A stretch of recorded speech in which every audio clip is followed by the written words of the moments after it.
बोला, ठीक है, मैं तुम्हें वह दवा देता हूँ, पर पहले तुम जरा मेरी पीठ खुजला दो, यहाँ बहुत खुजली हो रही है। राक्षस ने झूठ बोला था, उसकी पीठ में बिल्कुल भी खुजली नहीं हो रही थी। वह तो बस यह देखना चाहता था कि वह लड़का उसकी बेटी का असली बेटा है या नहीं। फकीर के बताए अनुसार उसने राक्षस की पीठ बहुत जोर से खुजला दी। जब लड़के ने राक्षस की पीठ में अपने नाखून गड़ाए, जैसे कि वह उसकी पीठ खुरच देना चाहता हो, तभी राक्षस ने उसे रोक दिया और बोला, ठीक है, और दवा देकर उसे वापस भेज दिया। महल पहुंचकर उसने वह दवा राजा को दे दी। राजा उसको अपनी रानी के पास लेकर गया। रानी ने दवा ली और बताया कि अब वह पहले से बेहतर महसूस कर रही है। राजा ने लड़के से खुश होकर उसे कई भेंटें दी और भी कई चीजें प्रदान की। नीच रानी को अब समझ में ही नहीं आ रहा था कि क्या करे। उसकी सारी कोशिशें लड़के को मारने की नाकाम हो रही थी। आखिर उसने उसे अपनी एक बूढ़ी दादी के पास भेजने की योजना बनाई, जो उसी जंगल में उसके पिता के घर के पास ही रहती थी। उसे पूरा भरोसा था कि इस बार वह जिंदा वापस नहीं आएगा। सो उसने राजा को बुलाया और उससे कहा, मेरे घर में मेरी एक बहुत ही कीमती कंघी है, मुझे वह चाहिए। मेहरबानी करके उस लड़के को मेरी वह कंघी लाने भेज दो। जब वह जाने के लिए तैयार हो तो मुझे बता देना, मैं उसे अपनी दादी के नाम चिट्ठी दे दूंगी। राजा ने उसकी बात मान ली और लड़का उससे उसकी दादी के नाम की चिट्ठी लेकर चल दिया। रास्ते में फिर वही फकीर मिला तो उसने पूछा, अब कहाँ चल दिए?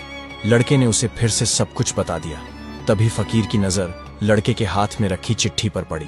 फकीर बोला, जरा मैं भी तो पढ़ूं कि इसमें क्या लिखा है। फकीर ने चिट्ठी पढ़कर कहा, क्या तुम जानबूझकर मौत के मुंह में जाना चाहते हो? यह चिट्ठी तो तुम्हारी मौत का फरमान है। इसमें लिखा है, इस चिट्ठी को लाने वाला मेरा सबसे बड़ा दुश्मन है। मैं कोई भी काम तब तक पूरा नहीं कर सकती जब तक यह जीवित है। जैसे ही यह तुम्हारे पास पहुंचे, इसे बिना कुछ सोचे मार देना। यह सुनते ही लड़का डर के मारे थर थर कांपने लगा, पर वह राजा को दिया अपना वचन नहीं तोड़ सकता था। उसने ठान लिया कि चाहे जान चली जाए, वह राजा का काम पूरा करेगा। फकीर ने लड़के की निष्ठा देखकर चिट्ठी फाड़ दी और एक नई चिट्ठी लिखी। उसमें उसने लिखा, यह मेरा बेटा है। जब यह तुम्हारे पास पहुंचे तो इसका विशेष ध्यान रखना और इसे बहुत प्यार देना। इतना लिखकर बाबा ने चिट्ठी लड़के को दे दी और कहा कि राक्षसी को नानी कहकर पुकारना और उससे डरना नहीं। लड़का चिट्ठी लेकर जंगल की ओर चल पड़ा। थोड़ी देर में वह राक्षसी के घर पहुंच गया और ठीक वैसा ही किया जैसा फकीर ने कहा था। उसने राक्षसी को नानी कहकर पुकारा और चिट्ठी उसे दे दी। चिट्ठी पढ़कर राक्षसी बहुत प्रसन्न हुई। उसने लड़के को गले लगाया और अपनी बेटी और उसके शाही पति के बारे में बातें पूछी। लड़के ने सब बात बना बना कर कह दी। राक्षसी ने लड़के का खूब ध्यान रखा और उसकी सुख सुविधा का पूरा ख्याल रखा। जब लड़के ने कहा, नानी माँ, अब मुझे जाना होगा, तो राक्षसी बोली, मुझे कुछ बताना है, तुम्हें और कुछ भेंट भी देनी है, इसलिए तुम कल चले जाना। लड़का मान गया। राक्षसी बोली, यह एक साबुन की शीशी, जिसकी एक बूंद भी जमीन पर गिरने से वहाँ एक विशाल पहाड़ बन जाता। ये सुइयों से भरी शीशी, जिसमें से एक सुई भी गिरने पर एक नुकीले कांटों वाला पहाड़ खड़ा हो जाता। यह पानी की शीशी, जिससे जमीन पर डालते ही समुद्र बन जाता। और कुछ रहस्यों के बारे में बताया। जो यह 7 मुर्गे हैं, इनमें उसके 7 बेटों यानी तुम्हारे मामाओं की आत्माएं बसी है। यह चरखा, जिसमें मेरी खुद की आत्मा कैद है। यह कबूतर, जिसमें तुम्हारा नाना की जान बंद है। यह चिड़िया, जिसमें तुम्हारी माँ की जान है। राक्षसी ने समझाया, जब तक ये मुर्गे जीवित हैं, तब तक उसके बेटे सुरक्षित हैं। अगर चरखा टूट गया तो वह मर जाएगी। कबूतर और चिड़िया के सुरक्षित रहने से नाना और माँ की जान सुरक्षित है। लड़के ने राक्षसी का धन्यवाद किया और फिर सोने चला गया। सुबह जब राक्षसी नदी पर नहाने गई तो लड़के ने 7 मुर्गों और कबूतर को मार डाला, जिससे राक्षसी माँ का पति और उसके 7 बेटे मर गए। फिर चरखे को जमीन पर पटक कर तोड़ दिया, जिससे राक्षसी नानी माँ मर गई। उसके बाद उसने पिंजरे में बंद चिड़िया को लिया और राजा के महल की ओर निकल पड़ा। रास्ते में उसे वह कुआं मिला जहाँ उसकी माँ कैद थी। लड़के ने सारी घटना अपनी माँ को बताई। उसकी माँ ने भी बताया कि वह राजा ही उसका पिता है, जिसने किसी गलतफहमी के चलते उन्हें कुएं में फेंकवा दिया था, जिसका कोई सबूत न होने के कारण वे इतने वर्षों तक उसी कुएं में फंसी रहीं। फिर लड़के ने अपनी माँ और दूसरी माँ को कुएं से बाहर निकाला। सब मिलकर खुशी खुशी राजा के महल की ओर चल पड़े।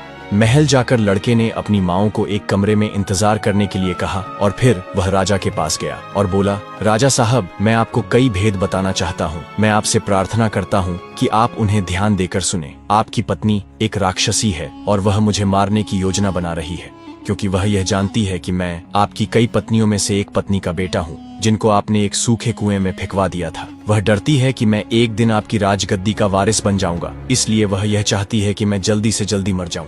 मैंने उसके पिता, माता और 7 भाइयों को मार दिया है और अब मैं उसको मारने वाला हूँ। उसने फिर पिंजरे में से चिड़िया को बाहर निकाला और बोला, उसकी जिंदगी इस चिड़िया में बंद है। ये कहकर उसने उस चिड़िया का गला घोंट दिया और राक्षसी रानी तुरंत ही मर गई अपने असली रूप में आकर। फिर वह राजा को अपने साथ ले गया और दिखाया, यह देखिए आपकी राक्षसी रानी।